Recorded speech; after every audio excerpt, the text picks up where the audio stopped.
রমজানের প্রথম 10 দিনে 2টি জিকির বেশি করবেন, তাহলে আল্লাহ তাআলা আপনার কপাল খুলে দিবেন, আল্লাহ তাআলা আপনার গুনাহ ক্ষমা করে দিবেন, আল্লাহ তাআলা আপনার জন্য জান্নাতের ব্যবস্থা করবেন। এই 2টি জিকির আপনি বেশি বেশি করবেন, কারণ রমজান মাস গুনাহ মাফের মাস, এ মাস রহমতের মাস, মাগফিরাতের মাস, নাজাতের মাস। এ মাসে আল্লাহ তাআলা অসংখ্য অগণিত মানুষের গুনাহ খাতাগুলো ক্ষমা করে দিবেন। তাহলে 1 নাম্বার হচ্ছে আপনি যে জিকিরটা করবেন সেটা হচ্ছে লা ইলাহা ইল্লাল্লাহ মুহাম্মাদুর রাসূলুল্লাহ, লা ইলাহা ইল্লাল্লাহ মুহাম্মাদুর রাসূলুল্লাহ।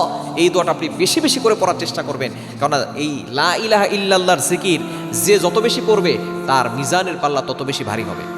লা ইলাহা ইল্লাল্লাহ মুহাম্মাদুর রাসূলুল্লাহ, এই বাক্যটা যদি এক পাল্লায় রাখা হয়, আর গোটা পৃথিবী যদি এক পাল্লায় রাখা হয়, 7 আসমান জমিন যদি এক পাল্লায় রাখা হয়, তাহলে লা ইলাহা ইল্লাল্লাহ কালিমার পাল্লাটা বেশি ভারী হয়ে যাবে। এজন্য আপনি অবশ্যই লা ইলাহা ইল্লাল্লাহ মুহাম্মাদুর রাসূলুল্লাহ যতবার পারেন করবেন, সর্বনিম্ন 1000 বার, 10,000 বার, যত বেশি পারেন করবেন। কারণ আপনি রোজা রাখতেছেন, কোনো গুনাহের কাজ মুখ দ্বারা করবেন না, জিহ্বা দ্বারা গীবত করা, মিথ্যা কথা বলা, তারপরে ঝগড়া করা, এগুলো না করে আপনি জিকির করেন লা ইলাহা ইল্লাল্লাহ, লা ইলাহা ইল্লাল্লাহ, লা ইলাহা ইল্লাল্লাহ। এটা বেশি বেশি পড়বেন, তাহলে দেখবেন আপনার মর্যাদা বৃদ্ধি হবে, আপনার সম্মান বৃদ্ধি হবে, আল্লাহ তাআলা আপনার জন্য জান্নাতকে সুসজ্জিত করবেন এবং আপনার রোজা দামি হবে।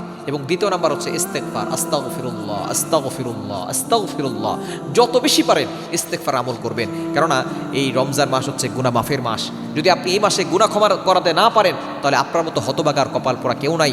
রমজানে আপনি বেশি বেশি করে আল্লাহর কাছে ক্ষমা চাইবেন, আল্লাহর কাছে গুনাহ মাফ চাইবেন, আল্লাহ পাক রব্বুল আলামিনের কাছে তাওবা করবেন, আল্লাহর কাছে চাইবেন, কারণ সারাদিন রোজা রাখা অবস্থায় দোয়া করলে দোয়া কবুল হয়। সুতরাং এই 2টা জিকির বেশি বেশি করবেন। 1 নাম্বার হচ্ছে লা ইলাহা ইল্লাল্লাহ মুহাম্মাদুর রাসূলুল্লাহ, দ্বিতীয় নাম্বার হচ্ছে আস্তাগফিরুল্লাহ, আস্তাগফিরুল্লাহ। এই 2টা জিকিরের মাধ্যমে আপনার ভাগ্য পরিবর্তন হয়ে যাবে।